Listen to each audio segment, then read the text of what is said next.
del examen, de cómo iba a ser. El examen se rinde por el campus y consiste, estimo que en 3 problemas. ¿Sí? Bueno, depende de la complejidad de los problemas, diré cuántos son, pero 3 problemas, apartamos de esa base, en el que los van resolviendo en secuencia. ¿Sí? Entonces decimos, bueno, a partir de ahora se habilita, ustedes pueden acceder al primero de los problemas. Tienen para completarlo a partir de este momento 1 hora. ¿Sí? Trabajan y a la hora el sistema cierra. Y antes que cierre, tuvieron que haber enviado es decir, subido al campus, su solución al ejercicio. Y eso lo hacen sacándole fotos a lo que escribieron y subiéndolas en formato PDF. Entonces, les voy adelantando que ahora en la práctica, Nicolás le va a dar las instrucciones porque va a haber, para que a modo de práctica tengan en la hoja en la página del campus, un simulacro de esto de subir un material en PDF al campus. Para que ustedes, lo que yo estaba diciendo, digamos, era entonces ustedes ahí pueden practicar y poner a punto, ¿sí?, la metodología que utilicen, ¿no? Porque estimo que fotografiarán con el celular, ¿sí?, y luego ese archivo lo suben al campus. Y lo que yo les decía es que hay aplicaciones que ya hacen la conversión a PDF. ¿Sí? Fotografían, hacen la conversión a PDF y ya tienen el archivo listo. ¿Sí? ¿Por qué? Y porque dentro de esa hora, por ejemplo, que demos para resolver el ejercicio, está el tiempo que tienen que destinar para subirlo. ¿Sí? Nosotros podemos decir, quedan 10 minutos. ¿Sí? Entonces, bueno, cada uno invierte su tiempo como lo resulte más eficiente. Bien, Profe, En bárbaro. pocas Muchas palabras, gracias. digamos, eso es lo que charlábamos. Sí, sí. ¿le puedo hacer ¿Y una hay pregunta? teoría también, profe? Ahí se super... a ver, repitan, porque escuché a 2 y no llegué a distinguir. A ver. Yo consultaba si también entraba, o sea, teoría, tipo preguntas teóricas y eso. No. No. Buenísimo. Gracias. Yo, profe, le preguntaba por el tema de los parciales, si ustedes tienen archivos de parciales viejos para compartirnos, para poder practicar. Sí, están los del... pero ustedes no tienen acceso ahí al campus. Es que son ejercicios de las guías. ¿Está bien? Digamos, no tienen que esperar nada muy distinto, porque las guías de trabajos prácticos se hacen a partir de ejercicios de parciales que los vamos poniendo ahí. ¿Está bien? Profe, generalmente, perdón. Pero, por ejemplo, los ejercicios resueltos son ejercicios de parciales. ¿Vieron? Los ejercicios resueltos que no son de las guías son ejercicios de parciales. ¿Sí? A ver, alguien está hablando y le hablé encima. Sí, perdón, profe. Viste que generalmente en las guías gran parte de los resultados son a modo como genérico. No se piden valores exactos. Generalmente en los exámenes se mantiene esa correlación así o... Sí, lo mantenemos de esa forma. Exceptuando que las expresiones se van a... Uno dice, mira, si a esto uno lo especializa, toda esta constante se transforma en un número y es más fácil de trabajarlo. ¿Está bien? Está bien, pero generalmente va a quedar así como en las guías, generalmente genérico, no especializado. Sí, es del estilo de las guías, pero no te Bien. firmo que no va a haber que hacer una cuenta. Ok, Está ok, bien, ok. Genial. pero por lo general no, porque te da más... Lo que sucede es lo siguiente, que ustedes están desarrollando el ejercicio, en algún momento reemplazan valores, se transforma en un número, se equivocaron en la cuenta, y luego tratar de extraer de ahí información para ver qué es lo que hicieron y dónde se equivocaron para, ¿no? Para tratar de sacar todo lo posible de ahí, digamos, poniéndonos en el lado del estudiante, ¿no? No es que dice, bueno, ya de acá se equivocó, chau, sino que, bueno, puede haber un error, pero lo que sigue está bien. Cuando se transforma en algo numérico es imposible, ¿no? Porque alguien hizo mal, metió mal los dedos en la calculadora, hizo mal la cuenta, y rastrearlo es dificilísimo. En cambio, si se mantiene con símbolos, uno dice, ah, mira, se equivocó acá al despejar. Entonces esta expresión la tomo como buena y veamos con eso hasta dónde sigue. Después si reemplazo los números va a dar cualquier cosa, pero todavía hay algo más para rescatar. ¿Está bien? Bien, bien, gracias, profe. Pero no quita que no, que en algún caso haya que poner números porque simplifica las cosas. ¿Sí? Genial. Bueno, seguimos, así no me voy contra el horario de la práctica. Recording in progress. Entonces, hasta este punto, todo lo que vimos fue completamente genérico. ¿Qué quiero decir con esto? Que es aplicable a cualquiera sea la naturaleza de la fuerza central. Solamente tiene que cumplir el requisito de ser una fuerza central. Ahí dejo de compartir la cámara, que me había olvidado. Entonces, ahora empezamos con casos específicos. ¿Sí? Digamos, es como que si uno dice, mira, de fuerza central, de teoría, no puedo dar mucho más. ¿Sí? Ya está todo dado, ahora hay que empezar a ver casos especiales. ¿Sí? Entonces, vamos a arrancar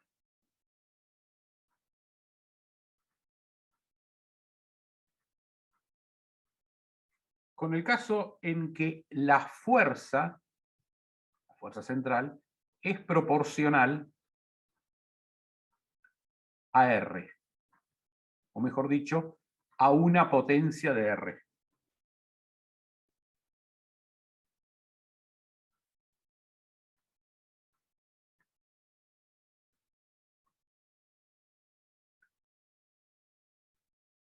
Entonces, la fuerza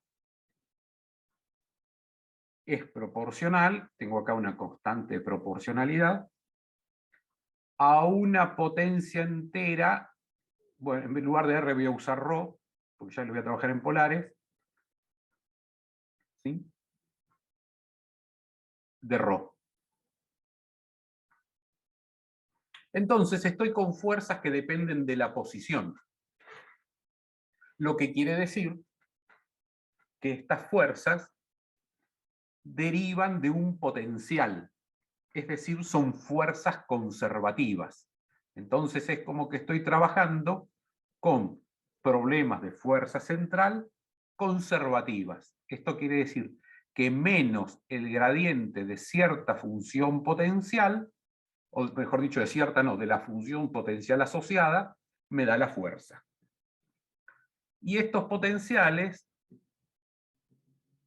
son de la forma menos K ρ a la n más 1 sobre n más 1, en el caso que n sea distinto de menos 1, o igual a menos k por el logaritmo natural de ρ, en el caso en que n es igual a 1.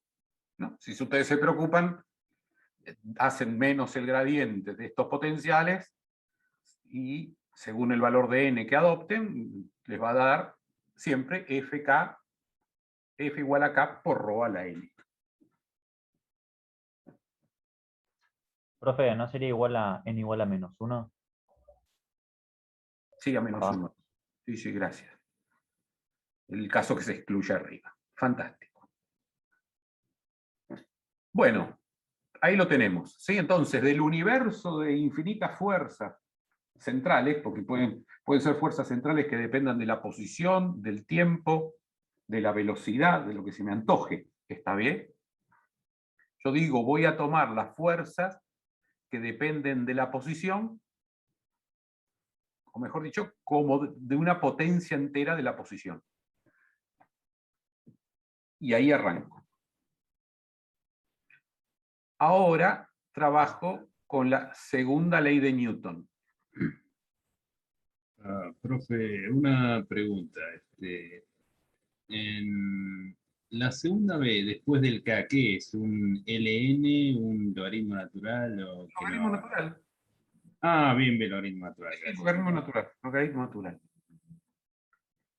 Entonces, la segunda ley de Newton dice que la fuerza que solamente tiene dirección de ρ es igual a la masa por la aceleración radial, la única que es distinto de cero. Por ahora no utilizo la ley de Binet, no voy por ese lado, sino que lo hago explícito así en general, digamos, con la expresión de la fuerza de la aceleración radial en polares. Nada nuevo hasta ahí. ¿Sí? Pero fíjense lo que puedo, si ahora distribuyo la m, fíjense que me queda masa por aceleración lineal. Cuidado que cuando tengo derivada segunda de ρ con respecto al tiempo, no digo aceleración radial, sino la lineal, que es una parte de la radial. Y luego me va a quedar menos m ρ phi punto cuadrado, pero si utilizo acá estas expresiones de c, ¿no?, de la velocidad areolar, la constante de la velocidad areolar, y reemplazo, me va a quedar, bueno, el primer término como estaba, y hago el reemplazo y lo pongo en función de L, me queda de esta forma, donde el valor de L está dado a partir de las condiciones iniciales que haya tenido este problema. ¿Está bien? Y lo podría poner también en función de C, si quiero, multiplicando por 2, dividiendo por M, etc. ¿Sí?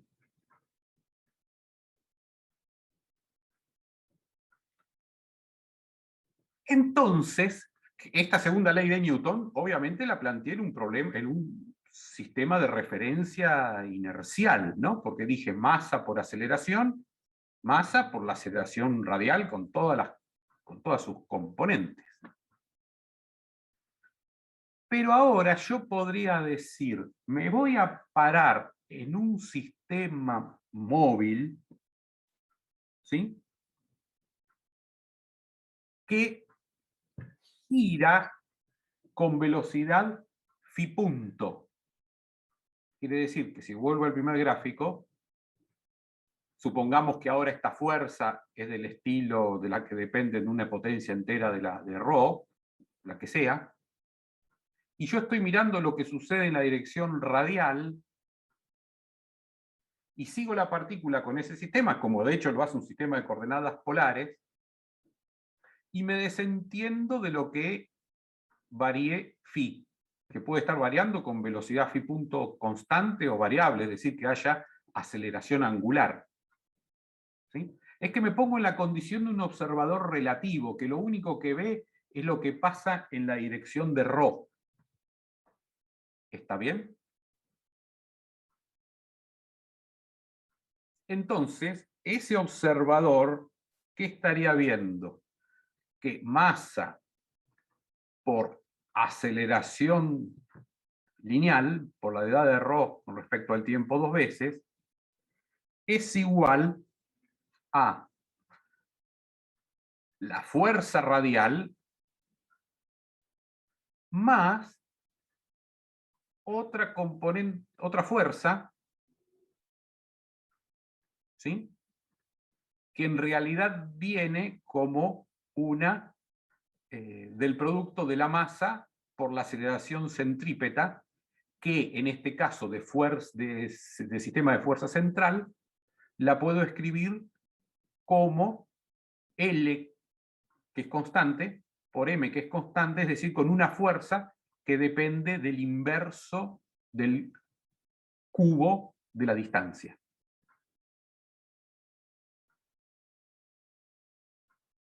¿Sí? Y toda esta fuerza puede decir, bueno, que es una fuerza equivalente. ¿Sí? La llamamos F'. Digamos, también acá es donde uno puede decir, esta es la fuerza real, la única que hay, que es la fuerza que depende de la potencia de la posición. ¿Sí? Y esta, L² sobre mρ punto, es una fuerza ficticia. ¿Sí? Y ahí aparece lo de la fuerza ficticia, que bueno, le resulta familiar de alguna del movimiento relativo. ¿Sí?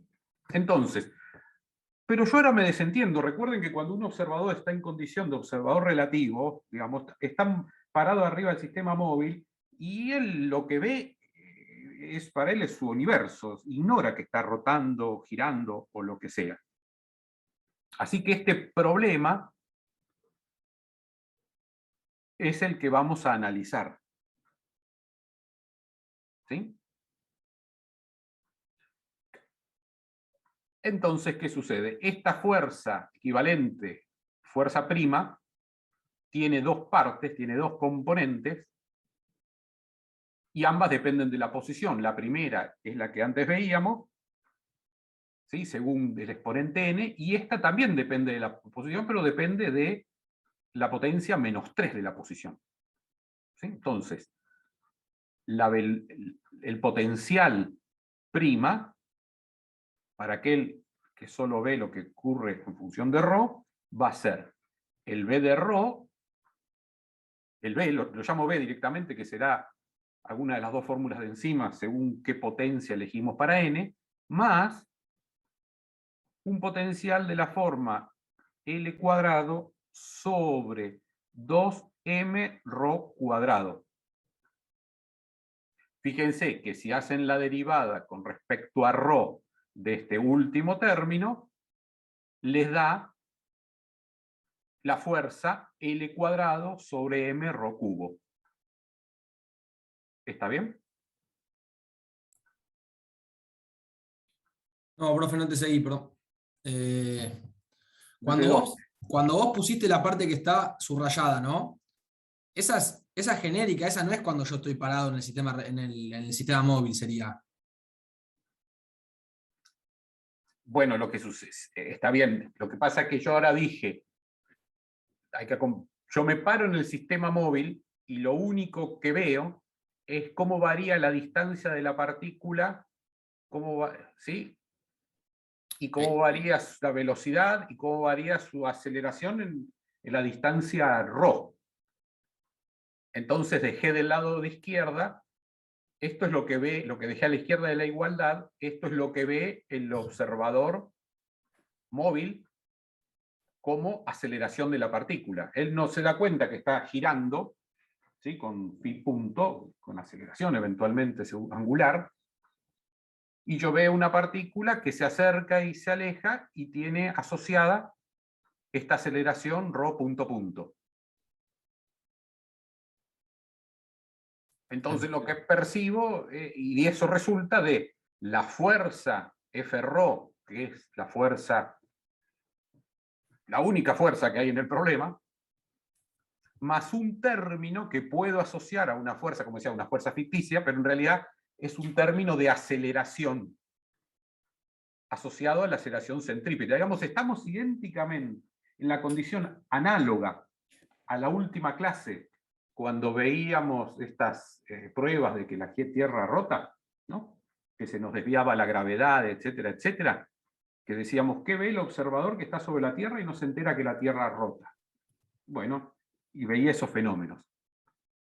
En este caso, como se trata de un movimiento central, ¿sí? Ve esto que les acabo de describir. ¿Sí? Porque para él el problema solo depende de ρ.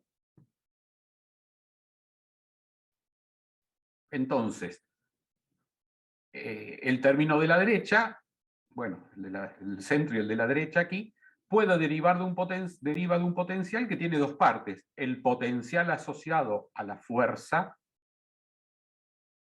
y un potencial, ¿sí?, L cuadrado sobre 2m ρ cuadrado, asociado a que cuando le hago menos el gradiente, recupero este término de fuerza extra, fuerzas ficticias, si quieren llamarlo, que percibe este observador. Lo interesante aquí es que este término, el último, ¿sí?, fíjense que siempre va a ser así para cualquier movimiento central, porque su deducción resultó de trabajar con las fórmulas de la constancia del movimiento, de la velocidad areolar, la constancia del momento cinético, que es para cualquier tipo de fuerza central. Mientras que B, este potencial, lo voy a tener que ajustar, o ajustar no, especificar, de acuerdo a cómo sea el exponente con el que trabaje. ¿Sí? Entonces, vamos un paso más y digo, ahora voy a trabajar con exponente n igual a menos 2, que es el asociado al campo gravitatorio. Esto lo charlamos la otra vez, ¿no?, en la próxima pasada, que la fuerza de atracción gravitatoria es igual a menos la constante de gravitación universal, esta que vale 6,74 por 10 a la menos 11 newton metro cuadrado kilogramo, por el producto de las masas. Por ejemplo, la masa de la Tierra es la m minúscula y la m mayúscula es la masa del Sol, si quiero estudiar la trayectoria del Sol alrededor de la Tierra, ¿sí?, sobre ρ cuadrado, siendo ρ la distancia entre la Tierra y el Sol, entre los centros de masa, ¿no? Consideramos por ahora la Tierra y el Sol como partículas. Es decir, tengo n igual a la menos 2. Y es fácil ver que todo esto que acompaña a 1 sobre ρ cuadrado, ρ, m y el producto de las masas, ¿sí?, no es otra cosa que esta constante K. ¿Sí? Entonces todo esto que está aquí lo puedo asimilar al valor K. Entonces, este es n distinto a menos 1. ¿Sí? Quiere decir que el potencial, empleo la segunda de las fórmulas, la primera de las fórmulas, ¿no?, es igual a menos K sobre ρ.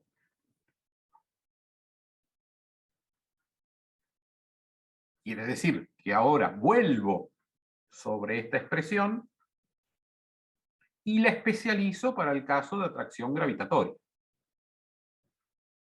Lo que quiere decir que el potencial B' es igual menos K sobre ρ más L cuadrado sobre 2m ρ cuadrado.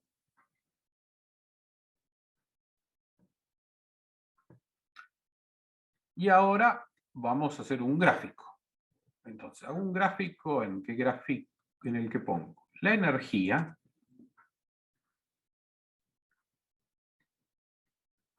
de campo B' en función de ρ.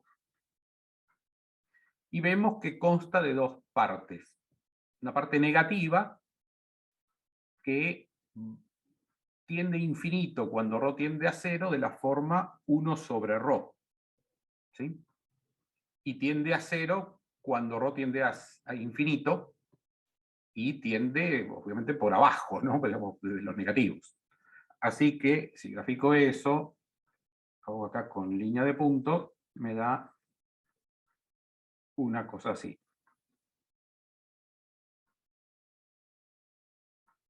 El segundo sumando, L cuadrado sobre 2M es una constante que habrá que ver qué valor relativo tiene respecto de K, ¿no? Este gráfico que voy a hacer acá es completamente cualitativo.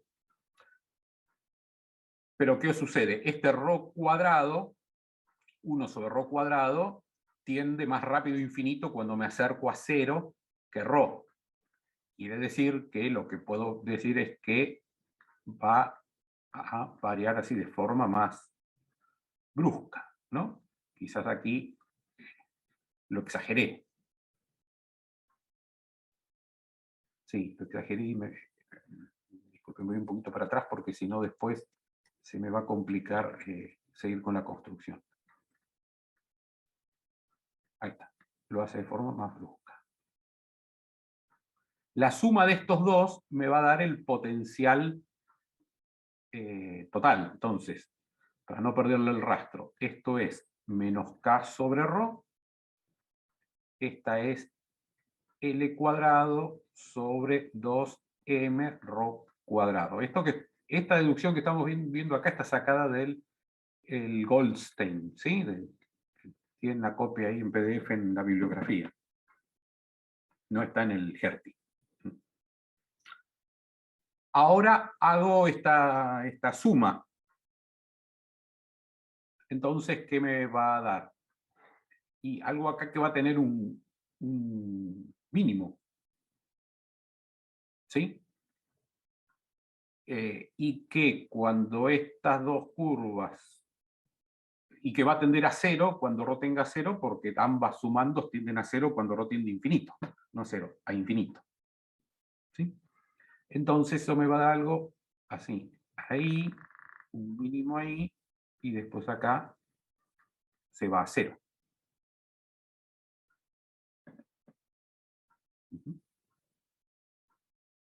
Entonces, esta es la forma del potencial, este potencial equivalente, ficticio, si quieren ponerlo, lo bautizan como más cómodo les resulte, asociado a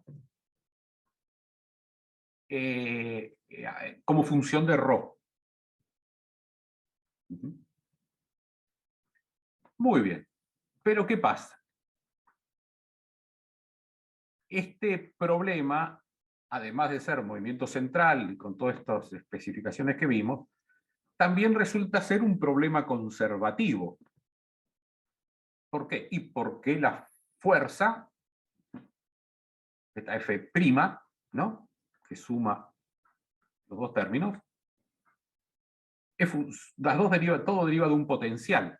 Quiere decir que yo puedo pensar en un potencial, la energía mecánica total que se tiene que conservar. Y la energía mecánica va a ser igual a B' más energía cinética. Pero la energía cinética solamente la asociada al movimiento en la dirección de ρ. ¿Sí? Pues porque es lo que ve este observador en la condición relativa. Y esta energía mecánica tiene que permanecer constante. ¿Y de qué va a depender? Y de las condiciones iniciales del problema.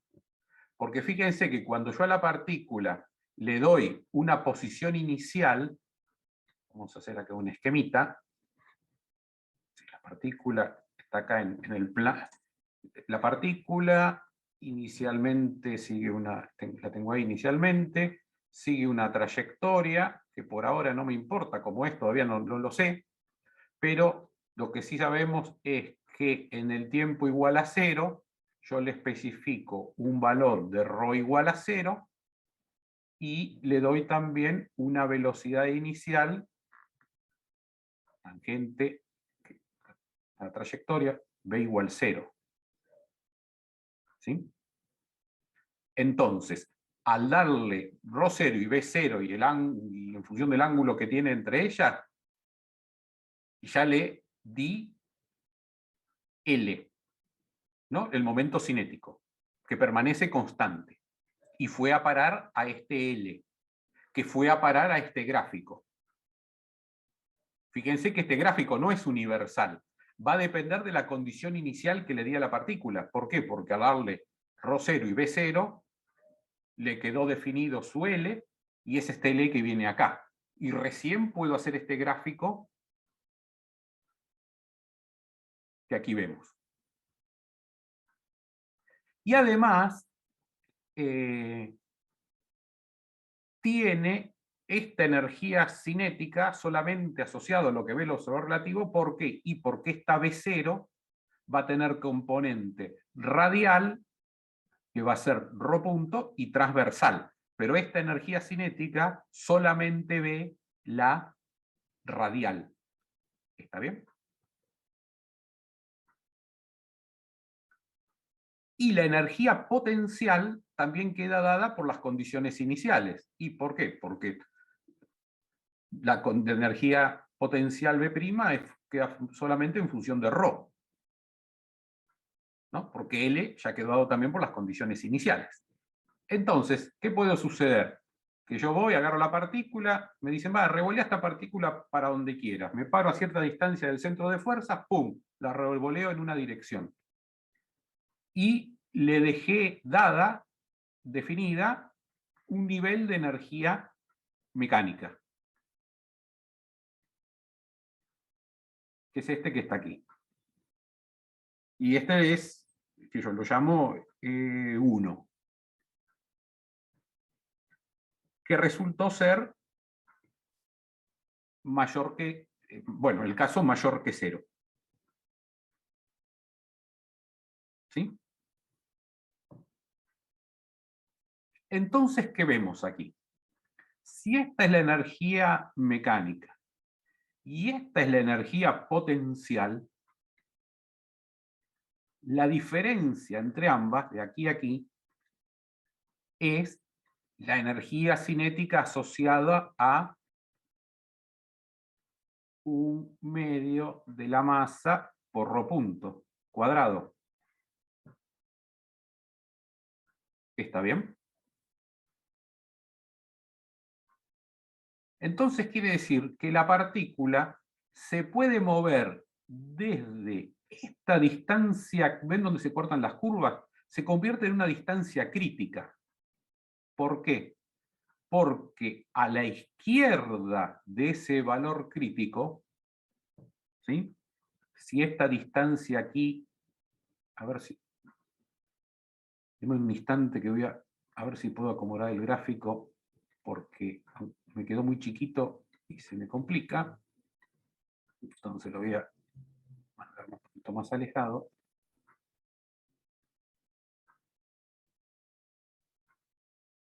Entonces lo que tengo es que esta distancia, no cambio de color,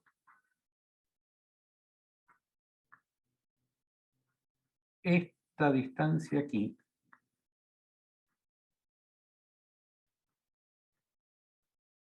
que llamo por ejemplo R1, es una distancia crítica. ¿Por qué? Porque para ρ menores que R1, la energía potencial es mayor que la mecánica total. Entonces, para que se siga cumpliendo la conservación de la energía mecánica, significa que la energía cinética tendría que ser negativa, y tal cosa no existe, no es posible, no está físicamente determinado. Quiere decir que para esta partícula, a la que yo a partir de las condiciones iniciales le di una energía mecánica mayor que 0, va a poder estar la trayectoria que siga, que yo todavía no sé cuál es, pero lo que puedo asegurar es que no va a poder acercarse al centro de fuerza a una distancia menor que esta R1. Que una vez que le pongo números a todo esto, lo puedo calcular. Entonces quiere decir que las trayectorias van a tener una distancia mínima y para afuera todo lo que quieran, digamos. Más alejada, todo lo que quieran. Digamos, si yo hago con un esquemita, digo, bueno, mira, este es mi centro de fuerza, o puedo hacer una circunferencia de radio R1 alrededor de ella, ¿sí? Entonces el radio de esto, bueno, ya que viene prolijito, lo termino prolijito. Este valor es R1. Y la trayectoria de la partícula va a estar acá afuera. No sé qué va a ser, ¿eh? Pero cuanto mucho puede pasar ahí por R1. Y irse hasta el infinito y no volver nunca más. ¿Por qué? Porque energéticamente es imposible que se acerque más. Fíjense que todos los valores positivos, incluso iguales a 0 de energía, cumplen con esta condición, ¿no? El R1 se va agrandando, pero llega un punto en que está limitado la distancia mínima al centro de fuerzas. Bueno, para hacer este gráfico coherente, lo que tendría que hacer,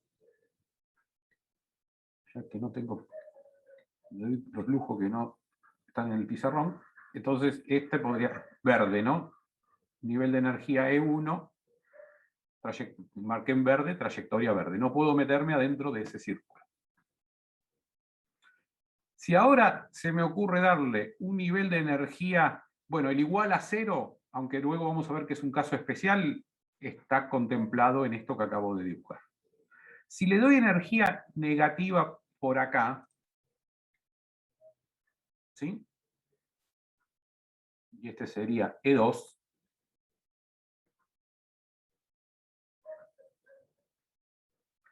resulta que solamente tengo la energía cinética, pseudocinética, ¿no? Solamente asociada a ρ punto, que puede tomar valores positivos entre estos dos valores límite. ¿Sí? ¿Qué sé yo? Llamémoslo R1. Bueno, porque R1 se me confunde. R2 mínimo y R2 máximo, ¿no? 2 por el caso, y mínimo y máximo, porque quiere decir que voy a tener dos circunferencias alrededor de este origen de fuerza. Lo voy a hacer ahí. Es la primera vez que doy esto con este gráfico que estoy haciendo ahora. No sé, según resulte lo usaré en próximos años o nunca más. ¿Sí? Estos serán los dos valores extremos, máximo y mínimo, valores extremos de R2, para el caso de energía negativa. Y entonces lo que sé es que la partícula se tiene que mover por aquí adentro. ¿Sí? Hace lo que quiere, todavía no tengo información de cómo es esto, pero queda confinada en ese aro, donde los radios dependen de las condiciones iniciales, ¿no? Porque la curva roja depende del L, que también depende de las condiciones iniciales. ¿Sí? Quiere decir que este es un gráfico que se mueve para todos lados, por decirlo de alguna forma. Y el tercer caso es que yo justo le dé un valor de energía que sea coincidente con el valor mínimo. Yo lo llamo E3.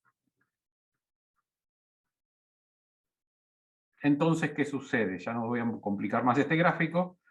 La partícula tiene que dar sobre, con R constante, igual a este valor.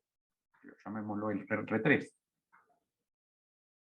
Quiere decir que la trayectoria podría ser una circunferencia, pero no necesariamente, puede ir para atrás y para adelante, ¿sí? Pero tiene que quedar a una distancia constante del centro de fuerzas.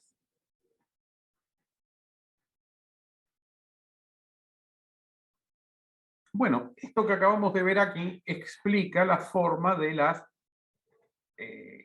trayectorias de los distintos objetos del sistema solar alrededor del Sol.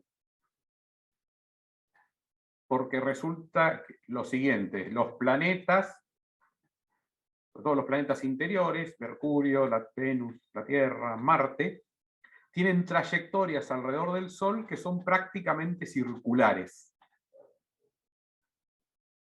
¿Sí? Quiere decir que si ahora resolvemos esta ecuación diferencial, pero con la fórmula de Binet, que es lo que vamos a hacer el jueves, vamos a encontrar que para ciertas condiciones iniciales, asociadas a un nivel de energía del tipo como este E3, las trayectorias son circunferencias. Quiere decir que estamos en esta condición. Vamos a ver que para energías negativas, pero un poco mayores, en cierto rango, que es aquella en que están todos los planetas, las trayectorias son elípticas, porque una elipse es una trayectoria cerrada que cumple con la condición de tener una distancia mínima y una distancia máxima al centro de fuerza.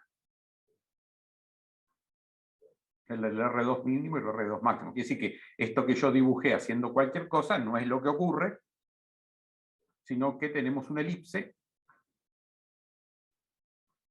¿sí?, con sus semiejes dados, sus distancias del foco dadas, de forma que se cumple, que queda confinada la partícula entre estos dos límites. Y luego, por ejemplo, también están acá los cometas, ¿sí?, haciendo elipses muy grandes, muy alargadas, y bueno, que vemos una vez cada muchísimos años. ¿Y qué pasa con todo aquello que tiene energías mecánicas cero o positiva? Y tienen trayectorias abiertas. ¿Sí? Son objetos que vienen del espacio interestelar, dan una vuelta alrededor del Sol y luego se pierden. ¿Sí? Si lo tengo que graficar aquí, en lugar de este verde que hice ahí, poco realista, sería algo que viene desde muy lejos, hace así, y sigue para otro lado. ¿Sí? Y resulta que estas trayectorias, aunque esta me salió mal porque se me movió la tableta, corresponden a parábolas e hipérbolas. ¿Sí? Las de energía 1 positiva son parábolas o hipérbolas, y la de energía nula es parábola. Fíjense que resulta que todas las trayectorias del campo gravitatorio son cónicas, ¿no? La circunferencia, la parábola, la hipérbola y, bueno, la elipse, son todas las curvas cónicas. Entonces, vamos a seguir ese análisis de este ejemplo, que es el movimiento planetario, y seguir martillando y, digamos, y repasando estos conceptos de movimiento central, fíjense, de movimiento relativo, de campo potencial, de cinemática, de dinámica, de leyes de Newton, ¿sí?, a partir de usted estudiar, seguir dándole vuelta al movimiento planetario el jueves. Pero ahora lo que aquí vemos es que un análisis energético ya nos permite predecir si las trayectorias van a ser confinadas, es decir, están dentro de un rango de distancias del cual la partícula no se puede apartar, o abiertas según las condiciones iniciales que yo le dé al movimiento. Bueno, y aquí termino por hoy. Uy, justito en el horario. Bueno. Recording stopped.